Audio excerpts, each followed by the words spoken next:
Hello dear students, good evening. जय श्री कृष्णा, जय श्री श्याम। कैसे हो आप सभी? उम्मीद करता हूँ कि आप सभी अच्छे से होंगे। आप सभी की स्टडी अच्छे से चल रही होगी।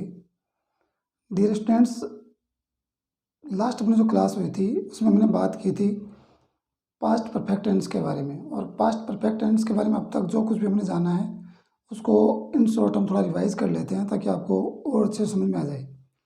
पास्ट परफेक्ट टेंस हम पढ़ रहे हैं डियर स्टूडेंट्स, और पास्ट परफेक्ट में हमने जो अब तक बात की है वो हमने सबसे पहले पास्ट परफेक्ट टेंस का फॉर्मूला जाना है। और फॉर्मूले के अकॉर्डिंग देखा जाए तो सबसे पहले सब्जेक्ट होगा, उसके बाद में देखा जाए तो हमारे पास हेल्पिंग वर्ब है। एज ए हेल्पिंग वर्ब हम वहाँ पर हैड यूज़ करेंगे। उसके बाद में V3 जो आपकी पास्ट पार्टिसिपल फॉर्म होती है वो आपकी वहाँ पर यूज़ होगी। उसके बाद में ऑब्जेक्ट और वो अदर चीज़ें वहाँ पर यूज की जाती हैं। अकॉर्डिंग टू फॉर्मूला हमने एक एग्जाम्पल भी किया था, और क्योंकि एग्जाम्पल में हमारा जो कोई भी सेंटेंस होता है वो उसी सेंटेंस को या उसी वाक्य को हम चार तरीके से लिख सकते हैं, या यूँ कहूँ कि एक ही वाक्य के चार अलग अलग प्रकार होते हैं। जैसे वहाँ पर आप सबसे पहले इंट्रोगेटिव की तरफ जाते हैं तो सबसे पहले आप अफर्मेटिव करते हो। अफर्मेटिव के बाद में आपका नेगेटिव होता है, और नेगेटिव के बाद में इंट्रोगेटिव, और इंट्रोगेटिव नेगेटिव। तो इस प्रकार से एक ही सेंटेंस को हम चार अलग अलग प्रारूपों में या उसके फॉर्मेट में हम तैयार कर लेते हैं, जो हमने अब तक कर लिया था। उसके बाद में मैंने बात की थी रूल नंबर फर्स्ट की। और रूल नंबर फर्स्ट की अगर मैं बात करूँ तो हमने बात की थी कि जब नरेशन या स्पीच या डायरेक्ट इनडायरेक्ट की बात करते हैं तो जो रिपोर्टेड स्पीच होती है या इन्वर्टेड कोमा में जो भी सेंटेंस से बंद होता है वो अगर आपका प्रेजेंट परफेक्ट है या फिर पास्ट इंडेफिनेट है। ध्यान से करिए स्टूडेंट्स, दो टेंस हैं, एक प्रेजेंट का परफेक्ट है और एक पास्ट का इंडेफिनेट। प्रेजेंट का थर्ड और पास्ट का फर्स्ट। अगर ये दोनों में से कोई सा भी अगर आपके इन्वर्टेड कोमा में आता है तो according to rule direct indirect में वो क्या होता है आपका, या स्पीच में क्या होता है वो आपको पास्ट परफेक्ट में चेंज हो जाता है। वो अकॉर्डिंग टू टेंस आपका चेंज होता है, अकॉर्डिंग टू रूल आपका चेंज हो जाता है। इसके एग्जाम्पल भी हमने करके देख लिए थे। यहाँ तक हमारा जो है dear students past perfect complete हो गया था। अब हम बात करने वाले हैं रूल नंबर 2 की। डियर स्टूडेंट्स, पास्ट परफेक्ट में अभी कुछ रूल हम पहले कर चुके हैं प्रीवियस क्लास में। अभी आज कुछ रूल और करने वाले हैं। जो भी रूल होंगे पास्ट परफेक्ट में बड़े इंपॉर्टेंट रूल रहने वाले हैं, क्योंकि पास्ट परफेक्ट जो टेंस होता है उसका सेंटेंस कभी भी ये सिंगल सेंटेंस देखने को नहीं मिलता, क्योंकि ये एज ए कनेक्टर वर्ड या यूँ कहूँगी कंजक्शन के साथ सेंटेंस लेकर आता है। तो दो टेंस या दो सेंटेंस वहाँ पर कनेक्ट होते हैं, दो टेंस वहाँ पर आपसे क्लियर करवाता है। तो यहीं इसी चीज़ को हम आगे बढ़ाते हैं, और जो प्रीवियस क्लास में हमने पीछे छोड़ा था वहाँ से हम आगे स्टार्ट करते हैं। आज हम बात करने वाले हैं रूल नंबर 2 की। आज हम बात करेंगे रूल नंबर 2 की। और रूल नंबर 2 क्या कहता है डियर स्टूडेंट्स, ये ध्यान रखें। रूल नंबर 2 कहता है कि जो भी हमारी कंडीशन होती हैं, जो भी कंडीशन होती हैं, कंडीशनल जो सेंटेंस होते हैं, अगर उनकी बात करूँ क्या होती है डियर स्टूडेंट्स, कंडीशनल जो सेंटेंस होते हैं उनमें एक कंडीशन होती है और वो होती है इम्पॉसिबल कंडीशन। कौन सी होती है? Impossible condition. कंडीशन 3 होती है डियर फ्रेंड्स। सबसे पहले अगर मैं कंडीशन की बात करूं, जैसे मैं यहाँ लिख देता हूं, कंडीशन की बात करूं तो सबसे पहले हमारे पास होती है लाइकली या ओपन कंडीशन। इसको प्रोबेबल भी बोल सकते हैं। इसको क्या बोल सकते हैं? Probable, PROBABL। उसके बाद में दूसरी देखें तो दूसरी हमारे पास होती है अनलाइकली। इसको बोलेंगे इमेजिनरी, इसको बोलेंगे इमेजिनरी, और इसी को बोलेंगे अनप्रोबेबल। इसको भी क्या बोल देंगे? BABL, अनप्रोबेबल। ये आपका जो है अनलाइकली, इमेजिनरी और ये प्रोबेबल का उल्टा हो जाएगा। तो इस प्रकार से ये आपके सेकंड होती है। और थर्ड वन जो होती है वो होती है आपकी इम्पॉसिबल। वो कौन सी होती है? इम्पॉसिबल। तो अपना जो सेकंड रूल है उसमें हम बात करने वाले हैं इम्पॉसिबल कंडीशन की। इम्पॉसिबल कंडीशन का जो फॉर्मूला होता है वो कैसे होता है, किस प्रकार से वो आपका पास्ट परफेक्ट टेंस लेकर आता है। इम्पॉसिबल कंडीशन की अगर मैं बात करूँ तो इफ के साथ जो सेंटेंस आपका जुड़ता है, इफ के साथ जो सेंटेंस आपका जुड़ता है वो कौन सा जुड़ता है और आगे किस प्रकार का सेंटेंस बनेगा। इफ के अगर मैं बात करूँ तो इफ के साथ में हम बात करेंगे पास्ट परफेक्ट की, पास्ट परफेक्ट की। और आगे उसके बाद में आपका जो सेंटेंस जोड़ने वाला है वो आपका होगा या तो यूँ कह सकते हैं कि present conditional,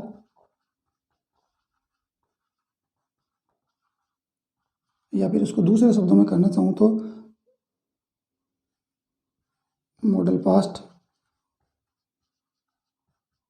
plus have plus V3, ये इसका फॉर्मूला हम जान सकते हैं। इफ के साथ अगर सेंटेंस की बात करूँ तो इफ के साथ में क्या होगा, इफ के साथ में होगा आपका, इफ के साथ में होने वाला है पास्ट परफेक्ट। यानी यहाँ अगर बात करूँ तो यहाँ हमारे पास क्या होगा, यहाँ पर होने वाला है हेड और V3, हेड और V3 और रहने वाला है। अगर आगे की बात करूँ तो ये आगे क्या रहने वाला है, आगे की बात करूँ यहाँ पर हमारे पास होने वाली है मॉडल। जैसे मॉडल की बात करूँ हमारे पास हो सकता है वुड हो सकता है, या बात करूँ कुड हो सकता है, या इसके अलावा आपके माइट हो सकता है। तो ये जो मॉडल होती है उसका पास्ट कर दिया जाता है, या फिर मस्ट का मस्ट भी रह सकता है, इसके अलावा शुड भी हो सकता है। लेकिन यहाँ पर समझने वाली चीज़ ये है कि इन सभी के साथ क्या यूज़ होगा, हैव, और है जो आपका यूज़ हो रहा है तो यहाँ आगे क्या होगा, आगे यूज़ होने वाला है V3। तो फॉर्मूले के अकॉर्डिंग देखें तो पास्ट परफेक्ट इफ के साथ है, और पास्ट परफेक्ट का मतलब वी हेड और V3 पास्ट पार्टिसिपल यूज़ हो रही है।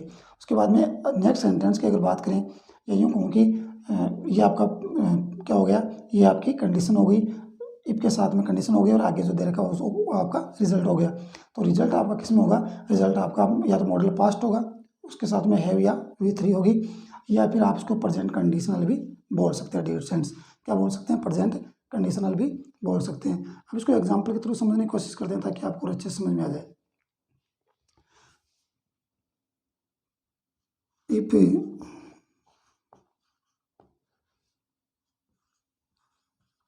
I had if I had appeared in the exam, if I had appeared in the exam, I would have passed. Can you understand? If I had appeared in the exam, I would have passed. कहने का मतलब है कि यहाँ पर क्या है, यहाँ पर पास्ट परफेक्ट है, हेड प्लस V3, और यहाँ अगर बात करें तो यहाँ क्या है, मॉडल पास्ट है और V3 है। अकॉर्डिंग फॉर्मूले क्या है, ये आपका यूज किया जा रहा है students.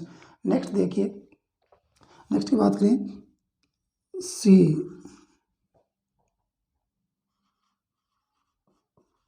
Would have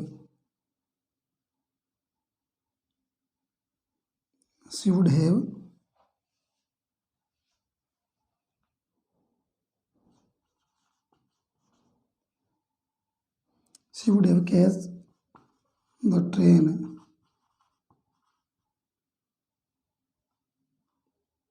if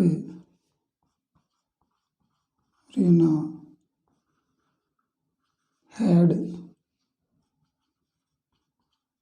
taken an auto. क्या है distance, she would have catch the train if Rina had taken an auto। यहाँ क्या है, यहाँ पर देखा है रिजल्ट के रूप में would have catch, ये आपका क्या है, मॉडल पास्ट है, और सॉरी यहाँ पर हो जाएगा कोट, यहाँ पर बात करें तो क्या हो जाएगा, कोट। उसके बाद में इफ रीना हेड, ये आपका हेड और V3, क्या है ये V3 और हेड, और यहाँ क्या है, मॉडल पास्ट है और थर्ड फॉर्म है। तो हम देख सकते हैं she would have caught the train if Rina had taken an auto. इस प्रकार से दूसरा सेंटेंस हम अच्छे से देख सकते हैं। उसके बाद में देखिए स्टूडेंट, नेक्स्ट की बात करें,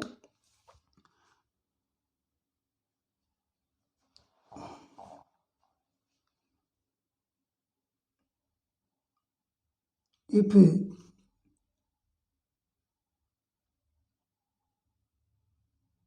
you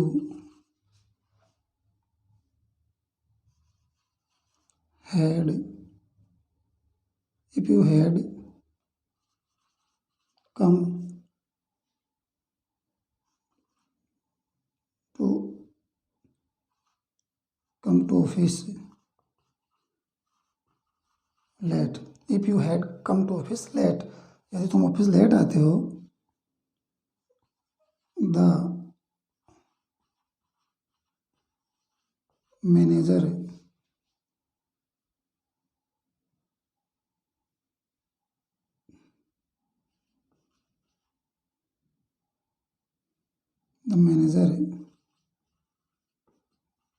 must not have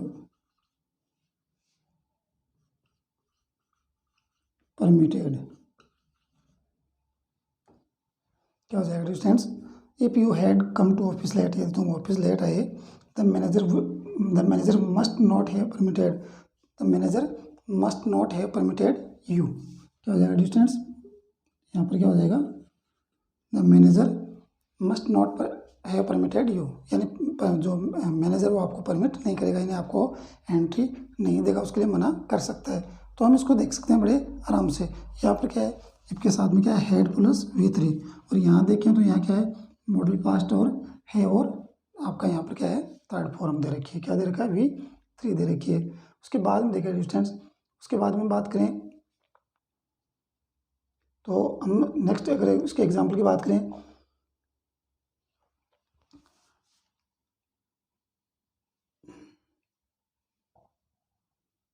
they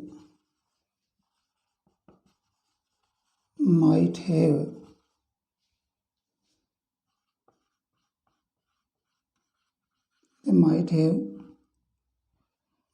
have succeeded if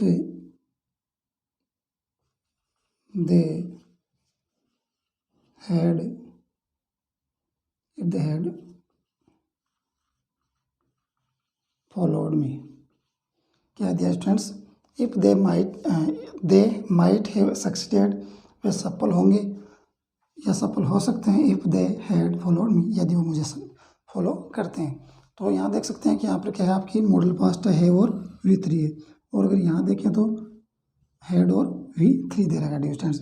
ध्यान रखें स्टूडेंट्स, अगर यहाँ सेंटेंस में कभी यहाँ पर दे रखा है इफ, यहाँ पर भी आपको इफ दे रखा है स्टार्ट में, लेकिन ध्यान रखें कई बार क्या होता है स्टूडेंट्स, यहाँ इफ ने ना दे करके वो इफ उठा देता है, और इफ उठाने के बाद में दूसरा जो सेंटेंस है, मान लीजिए इफ नहीं है सेंटेंस में, तो दूसरा किस प्रकार से सेंटेंस बनेगा, तो वो तरीका कौन सा है, मान लीजिए इफ है नहीं तो किस प्रकार से बनाएंगे, वो दूसरा तरीका हमारे पास ये है, दूसरा ये जो हमारे पास हेड है, क्या है, हेड, इस हेड को सेंटेंस के शुरू में रख दिया जाता है। तो हेड अगर शुरू में आ जाए और सेंटेंस में इफ नहीं हो, तो वो भी हम क्या करेंगे, वो भी रूल के अकॉर्डिंग वो आपका क्या होगा, वो आपका इसमें मान लिया जाएगा, आपकी इम्पॉसिबल कंडीशन के अकॉर्डिंग वो आपका सेंटेंस होगा।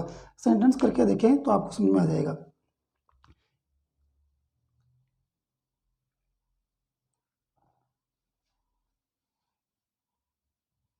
देखते हैं स्टूडेंट्स, एग्जाम्पल को समझते हैं।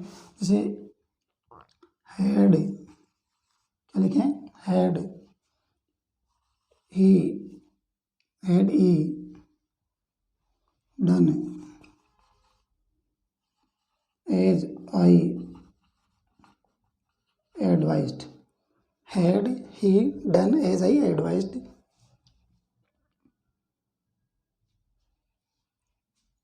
he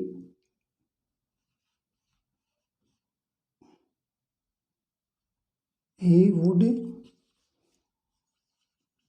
have been, क्या हो जाएगा, selected,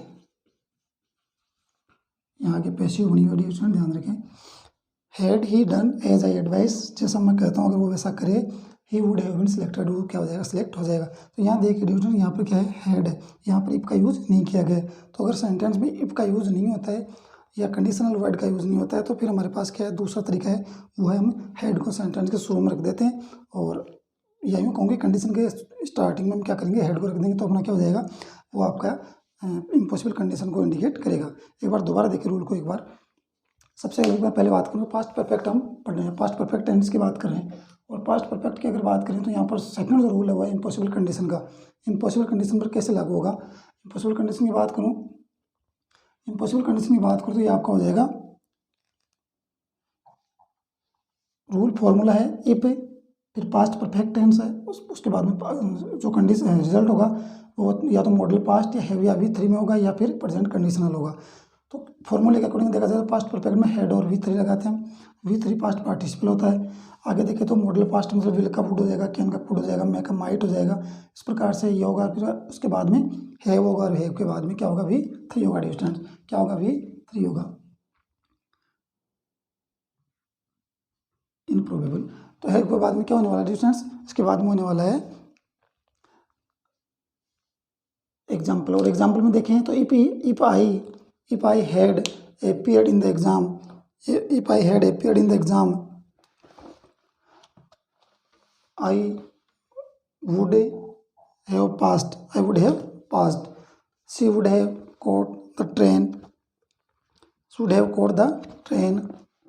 if Reena had taken an auto. उसके बाद में देखें, उसके बाद में क्या दे रखा है डिस्टेंस। उसके बाद में देखिए distance, if you had come to office late the manager must not have permitted you. इसके बाद में दे रखा है second last, they might have succeeded if they had followed me. और लास्ट वन है, had he done as I advised he would have been selected. ये आपको बता दिया मैंने आपको लास्ट वाला कि अगर कंडीशनल वर्ड नहीं दे रखा है तो हैड जो हमारी हेल्पिंग वर्ब है उसको सेंटेंस में हम रखेंगे, और सेंटेंस के शुरू में रखने के बाद में या रिजल्ट के कंडीशन के साथ में रखने से हमारी जो है सेंटेंस क्या हो जाएगा, कंडीशनल सेंटेंस बन जाएगा। तो ये आप देख सकते हैं एग्जाम्पल को बड़े अच्छे से, और आप उसको स्क्रीनशॉट लेना चाहो तो वो भी ले सकते हैं डिस्टेंस। इसके बाद में हम बात करने वाले हैं रूल नंबर 3 की। कौन सा होगा डिस्टेंस। इसके बाद में हम बात करने वाले हैं रूल नंबर 3। और रूल नंबर 3 क्या कहता है उसके बारे में बात करें।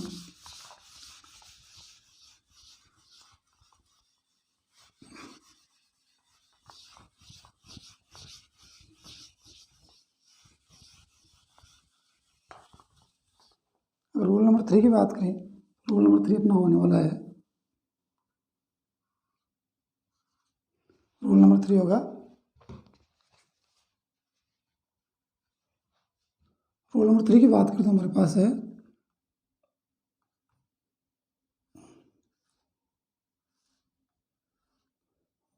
Rule 1 and 3। अब बात करने वाले हैं हम रूल 1 एंड 3, यानी नियम 1 और 3। नियम 1 और 3 की बात करें तो जैसे हमने पहले पीछे बात किया रूल 1 एंड 1, 1 एंड 2, 2 एंड 2, तो वो सारे के सारे रूल हमने पीछे प्रीवियस क्लास में पढ़ लिए हैं, स्टडी कर लिए हैं। आज बात करने वाले हैं रूल नंबर 1 एंड 3 की। तो 1 एंड 3 का क्या इस प्रकार से हम करने वाले हैं इसे। तो सबसे पहले अगर 1 की बात करूँ तो 1 हमारे पास है पास्ट इंडेफिनिट। क्या है डिस्टेंस, क्या है पास्ट, या यूँ कहूँ कि इंडेफिनिट। क्या है इंडेफिनिट। और 3 की बात करूँ, 3 क्या है परफेक्ट। 3 क्या है परफेक्ट। फर्स्ट क्या है इंडेफिनिट और थर्ड क्या है परफेक्ट। अगर देखा जाए तो फर्स्ट किसकी बात करें, क्योंकि हम पास्ट टेंस पढ़ रहे हैं तो यहाँ पर बात करेंगे पास्ट इंडेफिनिट की। और अगर यहाँ पर परफेक्ट की बात करें तो परफेक्ट टेंस में पास्ट पढ़ रहे हैं तो पास्ट परफेक्ट की बात करने वाले हैं। कहने का मतलब ये है कि ये आपका जो 10 फॉर्मूला है 1 एंड 3 वाला, या 1 और 3 का जो नियम है वो फ्रेंड्स ध्यान रखें 2 जगह लगता है। कितनी जगह लगता है, 2 जगह। किस प्रकार से यूज होता है, कहने का मतलब ये 2 तरीके से होगा। एक तो आपका पास्ट में से आप यूज़ करोगे, जैसे आप यहाँ यूज़ करने वाले हैं, और एक आप यूज़ करोगे वो कहाँ करोगे उसको देखें। सबसे पहले इसको देखते हैं। पास्ट अगर आपका फॉर्मूला अगर 1 और 3 है, 1 और 3, तो किस प्रकार से यूज़ होगा। यहाँ पर जो इंडेफिनिट है वो पास्ट इंडेफिनिट, कौन सा है past indefinite.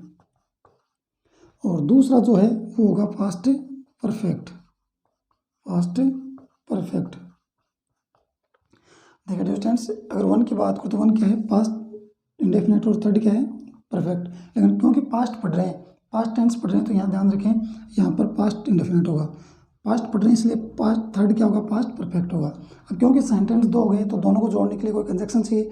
As A conjunction या एज ए कनेक्टिव वर्ड या कनेक्टिव वर्ड जो होते हैं वो यहाँ पर कौन कौन से यूज़ कर सकते हैं। तो ध्यान रखें जब रूल नंबर 1 एंड 3, रूल नियम नंबर 1 और 3 की बात होती है तो सबसे पहले तो 2 जगह यूज़ होता है, और वो 10 जगह कौन कौन सी होती हैं। एक आपको बताया पास्ट इंडेफिनिट और पास्ट परफेक्ट, और दूसरी कौन सी होती है, दूसरी आपकी होती है प्रेजेंट इंडेफिनिट और फ्यूचर परफेक्ट। फ्यूचर परफेक्ट, ध्यान से करिए स्टूडेंट्स, ये थर्ड पर, ये थर्ड पर, ये फर्स्ट पर, ये फर्स्ट पर। तो ध्यान रखें, ये फर्स्ट फेज होती है तो नंबर 1, ये फर्स्ट फेज होती है नंबर 1, ये दोनों आपकी क्या होती हैं, बोथ ऑफ देम क्या होती हैं आपकी थर्ड फेज होती हैं। तो ये क्या हो गया आपकी रूल, इनका सेल क्या हुआ, थर्ड हो गया। तो 1 एंड 3, 1 एंड 3, तो ये आपका रूल नंबर 1 और 3 का जो है फॉर्मूला यूज़ करेंगे। पास्ट इंडेफिनिट की बात करें, पास्ट परफेक्ट की बात करें, तो ये आपका फॉर्मूला लागू हो रहा है। तो एज ए कनेक्टिव वर्ड क्या यूज़ कर सकते हैं, क्योंकि प्रेजेंट इंडेफिनिट और पास्ट फ्यूचर परफेक्ट जो है ये आपका 1 और 3 का जो रूल है वो, हालांकि इसका एक आधा एग्जाम्पल कर लेंगे एक आध हम, बाकी जब फ्यूचर परफेक्ट में जब हम पढ़ेंगे तो इस फॉर्मूले को और अच्छे से हम पढ़ने वाले हैं, क्योंकि 1 और 3 का नियम वहाँ लगता है। तो ये आप लास्ट वाला जो कॉलम है उसको एक बार हटा देते हैं, इसको हम पढ़ेंगे फ्यूचर परफेक्ट के साथ हम पास्ट प्रेजेंट इंडेफिनिट को जो आगे पढ़ेंगे। पहले बात करेंगे पास्ट इंडेफिनिट और पास्ट परफेक्ट। तो यहाँ दोनों सेंटेंस को जोड़ने के लिए हमारे पास क्या क्या वर्ड हो सकते हैं, ध्यान से करिए स्टूडेंट्स। सबसे पहले अगर मैं बात करूँ तो यूज़ करेंगे व्हेन का। रूल नंबर 1 एंड 3 जो है वहाँ पर एज ए कनेक्टर वर्ड क्या क्या यूज़ हो सकते हैं, एज ए कंजक्शन वर्ड क्या यूज़ हो सकता है, व्हेन। इसके अलावा क्या यूज़ हो सकता है, बिफोर, और क्या यूज़ हो सकता है, आफ्टर। जो प्रीवियस अपनी क्लास हुई थी, या यूँ कहूँ कि जो पास्ट कंटिन्यूस की जब हमने बात की थी, या पास्ट कंटिन्यूस को जब हमने पढ़ा था, तो वहाँ पर अच्छे से डिटेल में इन चीज़ों को हमने समझा था कि व्हेन को किस प्रकार से यूज़ करेंगे, व्हाइल को कैसे किस प्रकार से यूज़ करेंगे। तो वहाँ से थोड़ा सा जिक्र मैंने वहाँ पर बिफोर और आफ्टर का भी किया था, तो उसी चीज़ को हम आगे बढ़ाएंगे। व्हेन के साथ, या यूँ कहूँ व्हेन, बिफोर और आफ्टर, ये तीनों ही जो कनेक्टर वर्ड हैं वो यूज़ किए जाते हैं आपके रूल नंबर 1 एंड 3 में। किस प्रकार से यूज होंगे और किस प्रकार से सेंटेंस बनेंगे उसको समझने से पहले एक ध्यान रखें, एक ट्रिक ध्यान रखें डियर स्टूडेंट्स। ट्रिक ये होती है, जब आपका बिफोर और आफ्टर होता है, जब इन दोनों की बात आती है, जब बिफोर और आफ्टर दोनों की बात आती है, तो ध्यान रखें बिफोर और आफ्टर। बिफोर का अर्थ क्या होता है, पहले। आफ्टर अर्थ क्या होता है, बाद में। क्या होता है, बाद में। बिफोर का अर्थ क्या होता है, पहले, और आफ्टर का अर्थ क्या होता है, बाद में। देखिए जरूर यहाँ पर सेंटेंस कितने हैं, 2। ये सेंटेंस 2 हैं, ध्यान रखिए ये चीज़ें लागू होती है सिर्फ बिफोर और आफ्टर के साथ। जब दोनों सेंटेंस आपके, और एक कंडीशन उसकी हो रही है, कंडीशन ये है कि बिफोर और आफ्टर हमारे एज ए कनेक्टर वर्ड होने चाहिए। और ध्यान रखिए दूसरी जो कंडीशन है सबसे इम्पोर्टेंट, कि दोनों ही सेंटेंस जो होते हैं, दोनों ही सेंटेंस के सब्जेक्ट होने चाहिए, क्योंकि दोनों सेंटेंस में सब्जेक्ट का होना बहुत ही ज़रूरी है। जब दोनों में सब्जेक्ट नहीं होगा तो ध्यान रखें ये रूल 1 एंड 3 वाला फॉर्मूला काम नहीं करेगा।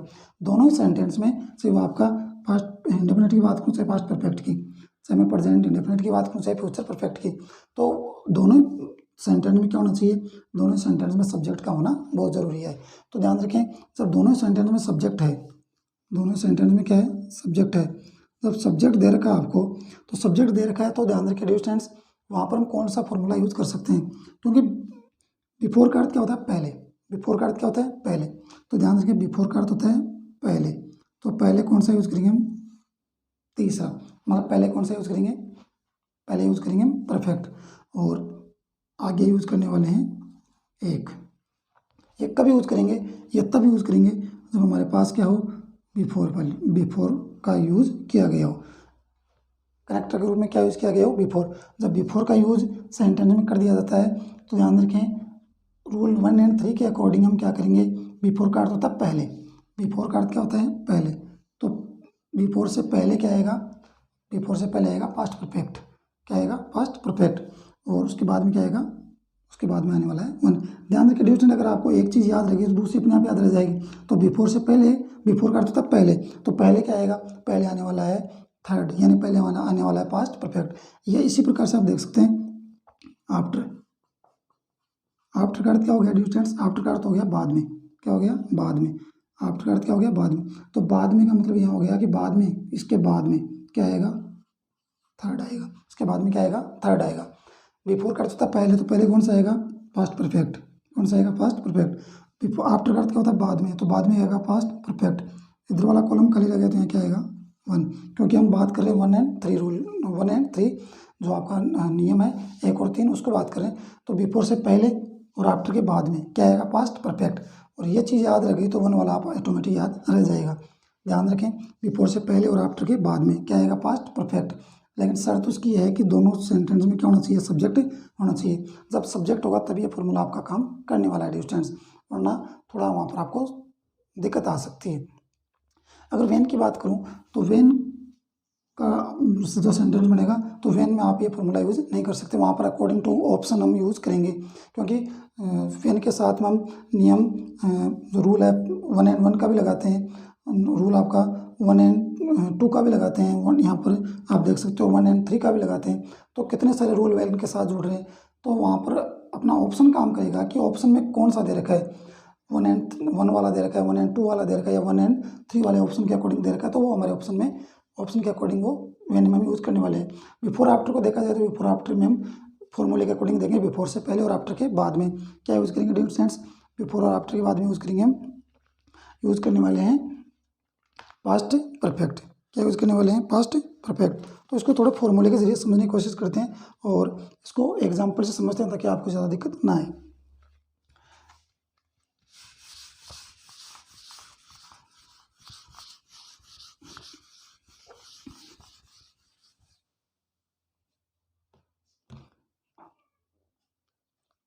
देखते हैं स्टूडेंट्स,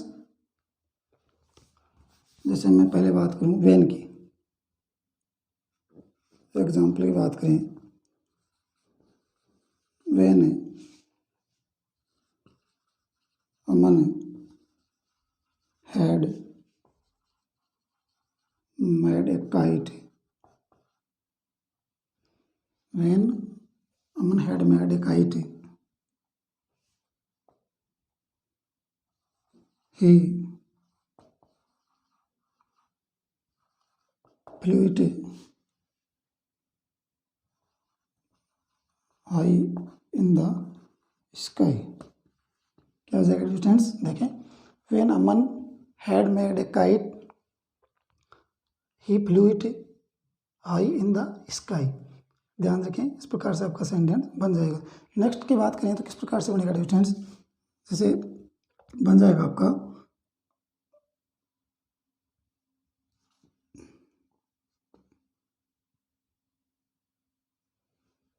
जैसे बात करें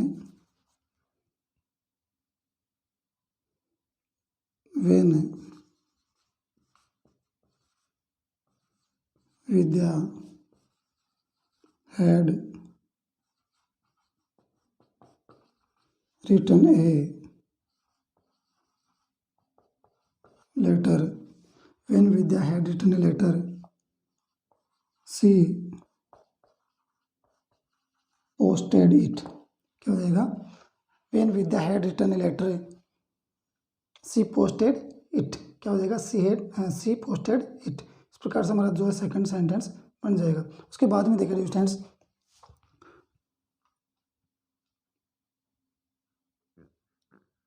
when I had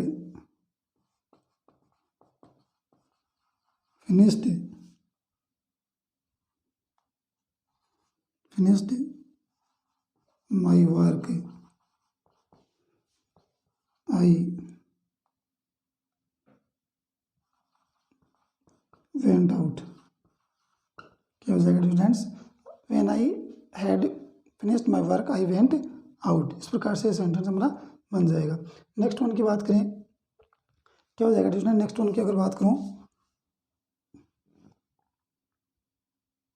C rode it when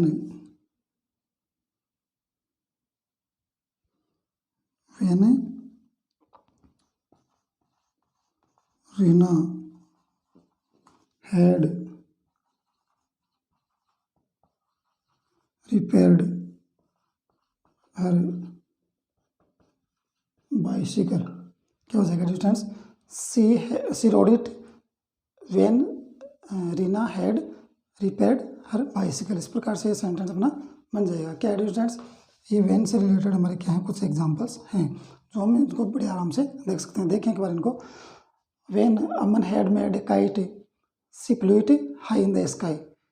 When Vidya had written a letter, she posted it. When I had finished my work, I went out. और लास्ट वन जो है, she rode it when Rina had repaired her bicycle. इस प्रकार से हमारे क्या है, when से रिलेटेड कुछ एग्जाम्पल्स हैं। उसके बाद में हम बात करने वाले हैं बिफोर और आफ्टर से जुड़े हुए कुछ एग्जाम्पल्स की। इससे पहले हम बात करें, एक और एग्जाम्पल और देखें, जैसे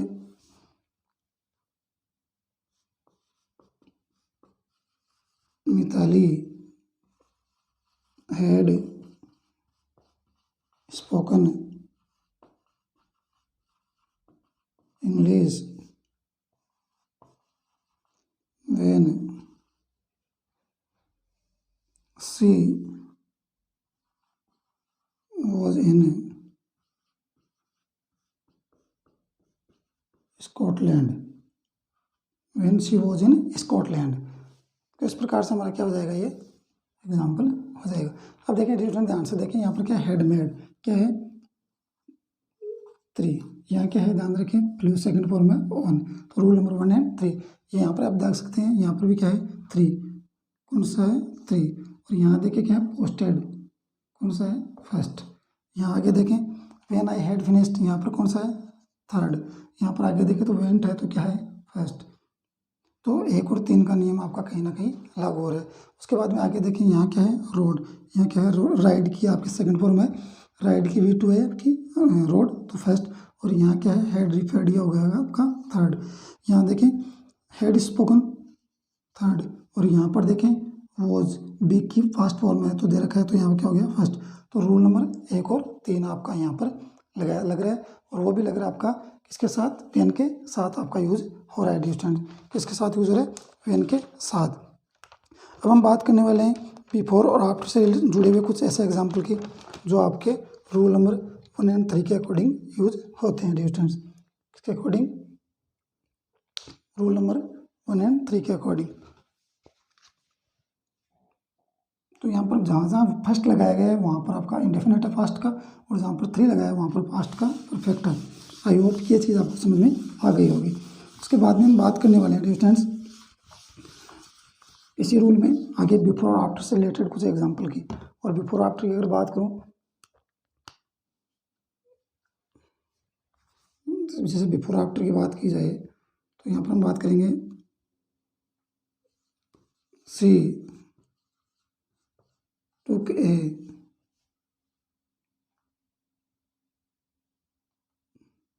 N auto rickshaw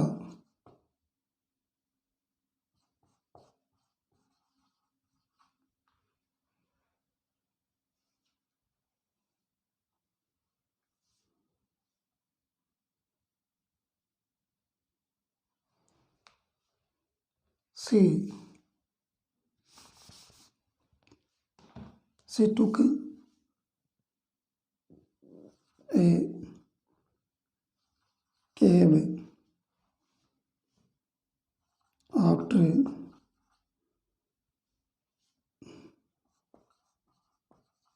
Maya had done shopping। क्या हो गया distance, she took cab after Maya had done shopping. तो ये ध्यान रख सकते हैं आप कि आपको कहीं ना कहीं रूल नंबर 1 एंड 3 को फॉलो कर रहा है। उसके बाद में अगर बात करें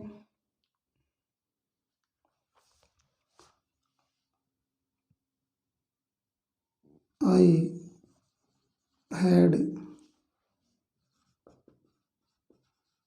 डिस्कस द मैटर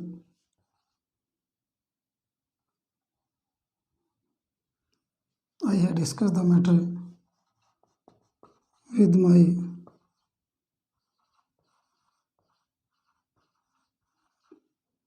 colleague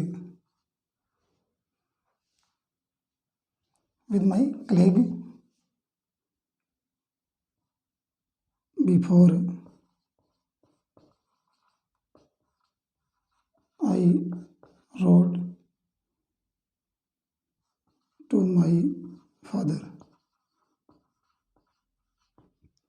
क्या हो गया?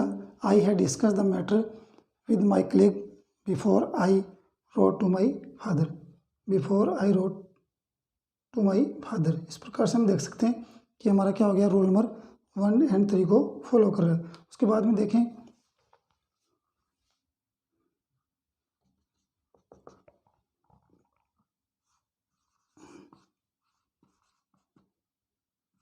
Lakshita had returned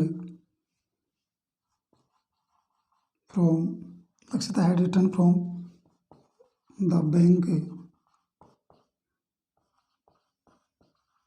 Lakshita had returned from the bank before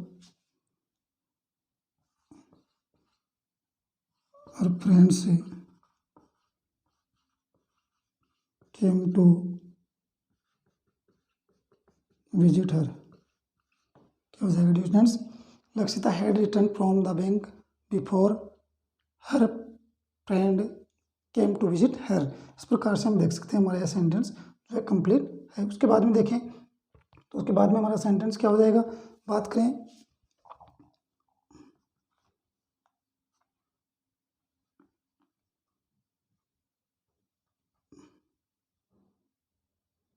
the master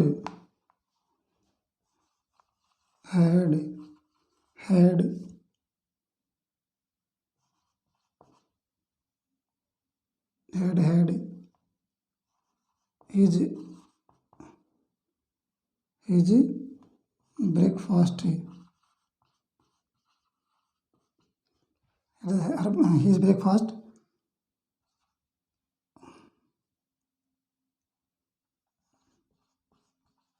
before the postman knocked the door। क्या हो जाएगा student? The master had his breakfast before the postman knock the door. क्या हो जाएगा students? Postman the knock the door. इस प्रकार से क्या हो जाएगा, एक से आपका हो जाएगा। आगे देखें you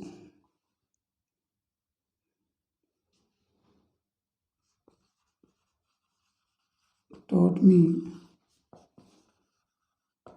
this topic after all the students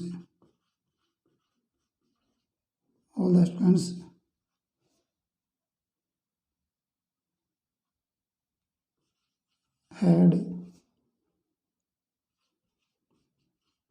into the class। क्या हो जाएगा distance? You taught me this topic after all the students had enter the class. एक बार दोबारा देखें इस चीज़ को। इससे पहले हमने बात की थी इवेंट से रिलेटेड कुछ एग्जांपल की। अभी हम बात करने वाले हैं बिफोर और आफ्टर से रिलेटेड। सी टुक ए टैक्सी, यहाँ बात करेंगे ये क्या आपकी, ये आपका इंडेफिनिट है। आफ्टर माया हैड डन, तो ध्यान रखिए डी स्टूडेंट्स, मैंने कहा था कि आफ्टर के बाद में कौन सा होगा, थर्ड होगा, तो आफ्टर के बाद में। आई had discuss the matter with my colleagues, before they रखा है, क्या दे रखा है, बिफोर, और बिफोर से पहले, बिफोर से पहले क्या है, 3, तो 3 यहाँ से ये 3 ही है, तो और यहाँ पर 3 है तो आगे क्या है, आगे है I wrote to my father, तो यहाँ क्या है, यहाँ पर फर्स्ट है, तो 1 and 3। Lakshita had return from the bank, had return है क्या है, हैड रिटर्न तो 3, तो ध्यान रखिए यहाँ पर क्या दे रखा है, यहाँ पर आपको दे रखा है बिफोर, तो बिफोर से पहले क्या है 3, यहाँ क्या है केम, केम का मतलब यहाँ पर आपका हो गया फर्स्ट इंडेफिनिट हो गया। आगे देखिए तो मास्टर हैड, हैड ये आपका क्या हेड प्लस थर्ड फॉर्म है, ये आपका क्या हो गया, ये आपका हो गया हेड और हेड, 3 हो गया। और आगे देखा जाए तो बिफोर से पहले 3 दे रखा है, तो आगे क्या दे रखा है, आगे दे रखा है फर्स्ट। उसके बाद में देखें यू टॉट मी, यहाँ पर क्या है फर्स्ट है, और यहाँ पर क्या है आफ्टर, तो आफ्टर के बाद में क्या है हेड एंटर, तो ये आपका कौन सा हो गया, थर्ड हो गया। ध्यान रखिए स्टूडेंट्स यहाँ पर हेड 2 बार दे रखा है, कितनी बार दे रखा है, 2 बार, तो 2 बार क्यों आया है, ध्यान रखें 2 बार इसलिए दिया गया है क्योंकि एक हेड तो आपका according to tense past perfect के अकॉर्डिंग क्या है हेल्पिंग वर्ब और जो सेकंड वन दे रखा है, सेकंड वन आपको दे रखा है हेल्पिंग वर्ब। इसी में बात करूँ हैज़ हैव की, हैज़ हैव, इसकी हैज़ हैव की। अब ध्यान रखें, अगर हेल्पिंग वर्ब के रूप में आएगी तो प्रेजेंट परफेक्ट में हैज़ हैव दोनों आती है। पास्ट परफेक्ट में कौन सी आती है? पास्ट परफेक्ट में आपकी हैड आती है। लेकिन ध्यान रखें, अगर एज मेन वर्ब, अगर मेन वर्ब के रूप में अगर यूज़ की जाएगी तो हैज़ यूज़ नहीं की जाएगी, as a main verb use की जाएगी हैव। तो ध्यान रखें, हैज़ हो चाहे हैव हो, ये आपकी क्या हो गई? ये आपकी फर्स्ट फॉर्म बोल दो, या यूँ कहूँ कि V1 बोल दो, या प्रेजेंट फॉर्म बोल दो। ये आपकी हेड हो गई, या आपकी V2 हो गई, इसे पास्ट फॉर्म बोलते हो। और इसी हेड को हम सिमिलर लिखेंगे, ये आपकी V3 हो गई। तो ध्यान रखें, फर्स्ट दे रखी है वो दे रखी है आपकी एज ए हेल्पिंग वर्ब, और जो सेकंड वन दे रखी है वो आपकी हेड के साथ में क्या दे रखी है? हैव की क्या दे रखी है? थर्ड फॉर्म दे रखी है। ध्यान रखें, क्योंकि डिनर के साथ में, या यूँ कहूँ कि ब्रेकफास्ट, लंच है, या इसके अलावा आपके कुछ भी लिक्विड पी रहे हो तो वहाँ पर हम टेक भी यूज़ करते हैं और हैव भी यूज़ करते हैं। ये मैंने प्रीवियस क्लास में आपको बताया था। तो आई होप कि आपको एग्जाम्पल समझ में आ गए होंगे स्टूडेंट्स। तो यहाँ पर ध्यान रखें कि बिफोर से पहले और आफ्टर के बाद में दोनों ही तरफ के होने चाहिए, दोनों ही बिफोर से पहले और आफ्टर के बाद में होने चाहिए पास्ट परफेक्ट, और दूसरा जो कॉलम है वहाँ पर होता है पास्ट इंडेफिनिट। एक चीज़ जरूर ध्यान रखें स्टूडेंट्स, अगर दोनों सेंटेंस में आपके दोनों सेंटेंस आप में उनमें सब्जेक्ट नहीं है, बिफोर आफ्टर से रिलेटेड सेंटेंस है और वहाँ पर सब्जेक्ट नहीं है एक सेंटेंस में और एक में ही है, तो वहाँ पर हम इस फॉर्मूले को यूज़ नहीं करेंगे। उसको देख लेते हैं, एक एग्जाम्पल को आपको समझ में आ जाएगा। तो उसमें किस प्रकार से हम करेंगे,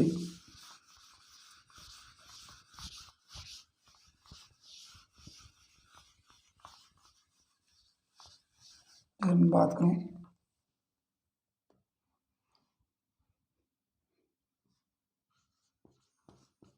बिफोर टेकिंग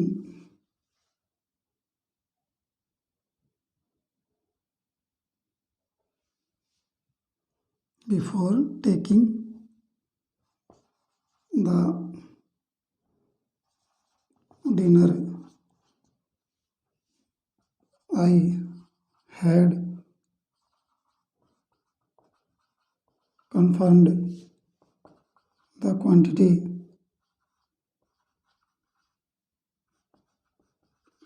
of salt। क्या हो जाएगा? Before taking the dinner I had confirm the quantity of salt. तो यहाँ तो ध्यान रखिए, यहाँ तो रूल नंबर 3 लग रहा है आपका, लेकिन बिफोर आफ्टर की बात करें रूल 1 एंड 3 पर जाएंगे। लेकिन ध्यान रखें, यहाँ 1 एंड 3 अगर आप रूल लगा रहे हो तो ये ध्यान रखें कि दोनों तरफ सब्जेक्ट होना चाहिए। अब यहाँ पर हमारे पास सब्जेक्ट है, लेकिन यहाँ सब्जेक्ट कहाँ है ट्यूशन? यहाँ सब्जेक्ट नहीं है ना, तो यहाँ सब्जेक्ट नहीं है, तो आप वहाँ पर थर्ड रूल के अकॉर्डिंग आप थर्ड यूज़ कर सकते हो जो यूज हुआ है, लेकिन यहाँ पर आप फर्स्ट यूज़ नहीं कर सकते। यहाँ पर क्या दे रखा है? यहाँ पर दे रखा है V1 + ING। तो ध्यान रखें, इन शॉर्ट कहूँ तो बिफोर आफ्टर के साथ अगर आपको दोनों सब्जेक्ट में या दोनों ही सेंटेंस में अगर सब्जेक्ट नहीं दे रखा है, एक में ही दे रखा है, तो वहाँ पर आप ध्यान रखें, वहाँ पर बिफोर आफ्टर के साथ में दिया हुआ जो सेंटेंस है वो आपका यूँ कहूँ कि V1 के साथ ING लेकर आएगा। क्या लेकर आएगा? ING। अगर ING लेकर आता है उसके बाद में अगर आपको वर्ब यूज़ करवाया रहा है, ध्यान रखें, अगर आपको ING यूज़ करवाने के बाद में अगर उसके बाद में भी आपसे अगर वर्ब यूज़ करवा रहा है तो ध्यान रखें, जैसे मैं बात करूँ बिफोर टेकिंग, ये दे रखा है तो बिफोर टेकिंग है। अगर यहाँ आपसे अगर कोई वर्ब यूज़ करवाता है यहाँ, तो यहाँ अगर वर्ब आएगी तो कौन सी आएगी? V3 आएगी। क्या आएगी? V3 आएगी। जैसे बिफोर टेकिंग, अगर मान लीजिए यहाँ पर वर्ब होती टेस्ट, क्या होती? टेस्ट। अब देखिए बिफोर टेकिंग टेस्टेड, तो यहाँ पर क्या हो जाएगा? टेस्टेड हो जाएगा। ध्यान रखें, कहने का मतलब बिफोर, फिर आपकी V1 और ING, और उसके बाद में अगर वर्ब आती है तो वो आपकी क्या आएगी? थर्ड फॉर्म आएगी। और बिफोर के साथ में जो वर्ब आएगी वो कौन सी? ING आएगी। लेकिन ये कब आएगा? ये तब आएगा जब आप एक सेंटेंस में, यूँ कहूँ कि 1 और 3 वाला जो नियम है उस बिफोर और आफ्टर के साथ लगता है, वहाँ पर एक सेंटेंस में क्या नहीं हो? सब्जेक्ट नहीं हो, तब ये फॉर्मूला आपको यूज़ करना पड़ता है। तो आई होप कि ये चीज़ आपको समझ में आ गई होगी। एक चीज़ और ध्यान रखिए डियर फ्रेंड्स, अगर प्रेजेंट परफेक्ट की बात करूँ, प्रेजेंट परफेक्ट टेंस की, सॉरी पास्ट परफेक्ट की अगर बात करूँ या प्रेजेंट परफेक्ट की बात करूँ, तो चाहे पास्ट परफेक्ट हो या प्रेजेंट परफेक्ट, दोनों ही ऐसे टेंस हैं जो सिंस फोर का यूज़ भी करते हैं, लेकिन वो आपके सेंटेंस ही होते हैं। सिंस फोर का यूज़ होने के साथ बावजूद भी वो क्या होते हैं आपके, जनरली होता क्या है, जनरली हम यूज़ करते हैं सिंस फोर के साथ में प्रेजेंट परफेक्ट कंटिन्यूस या पास्ट परफेक्ट कंटिन्यूस। लेकिन ध्यान रखिए परफेक्ट टेंस जो होता है प्रेजेंट का चाहे पास्ट को वो भी समय लेकर आता है। किस प्रकार से, एग्जाम्पल देखिए आपको समझ में आ जाएगा। जैसे ही has worked here for 2 years, क्या हो जाएगा, she has worked here for 2 years, उसके बाद 2 साल तक यहाँ काम कर चुका है। तो ये क्या है, सिंस फोर के साथ आ रहा है, लेकिन यहाँ सेंटेंस कौन सा है, यहाँ पर है प्रेजेंट परफेक्ट। तो ध्यान रखिए स्टूडेंट, ये ऑप्शन पर डिपेंड करेगा। अगर आपको प्रेजेंट परफेक्ट देगा तो प्रेजेंट परफेक्ट भरोगे, या परफेक्ट कंटिन्यूस वाला ऑप्शन देगा तो फिर वो हमारा ऑप्शन में हो जाएगा। अगर पास्ट परफेक्ट की बात करें तो इस सेंटेंस को कैसे कर सकते हैं, यू हैड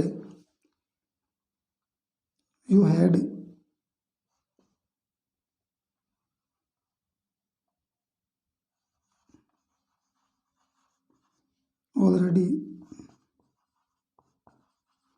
posted their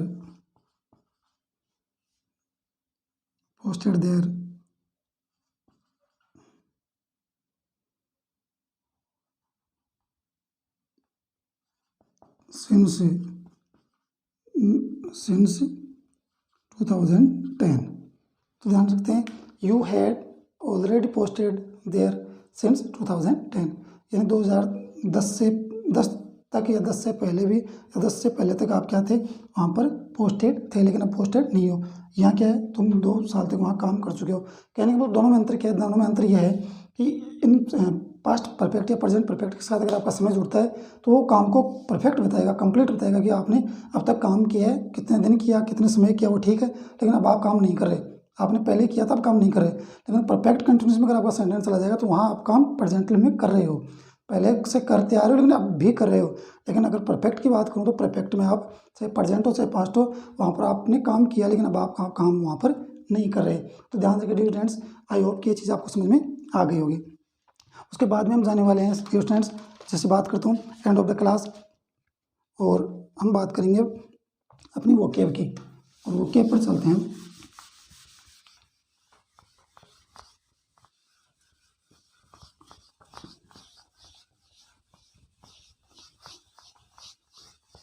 सबसे पहले अगर बात करूँ मैं वोकेब की बात करें तो सबसे पहले अगर वोकेब की बात करें तो किस प्रकार से वोकेब हम करने वाले हैं।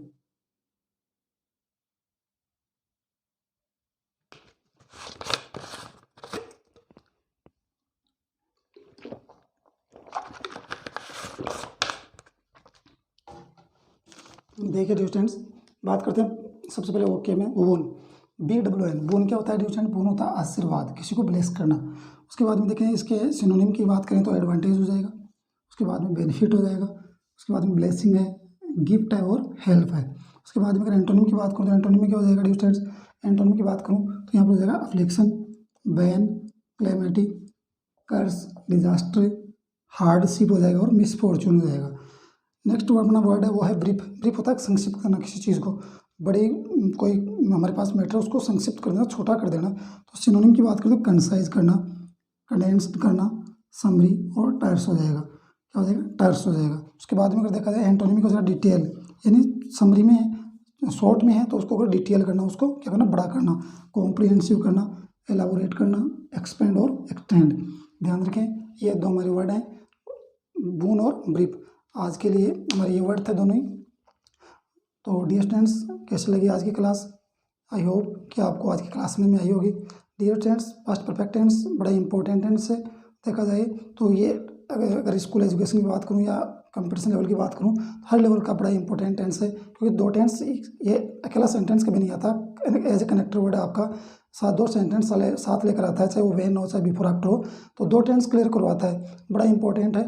तो आई होप कि प्रीवियस जो क्लास हुई थी वो देखें और उसके बाद में ये क्लास देखें। आई होप कि आपका पास्ट परफेक्ट जो है कंप्लीट हो जाएगा, आपको अच्छे से आपकी जो है मेमोरी में हो जाएगा, फिट हो जाएगा। उसके बाद में जो है आप इस चीज़ को कभी नहीं भूल पाओगे। एग्जाम्पल के थ्रू इसको समझने की कोशिश करें, और उम्मीद करूँगा कि आपकी आज की क्लास में आएगी डियर स्टूडेंट्स। तो आज के लिए इतना ही। नेक्स्ट जो अपनी क्लास होगी उसमें हम बात करने वाले हैं पास्ट परफेक्ट कंटिन्यूअस टेंस की। और तब तक के लिए, इससे पहले कि आपकी नेक्स्ट क्लास आए, तब तक के लिए मुझे इजाज़त दीजिए। नेक्स्ट क्लास में आपसे फिर से मुलाकात होगी, तब तक के लिए नमस्कार, Ram Ram, and good night.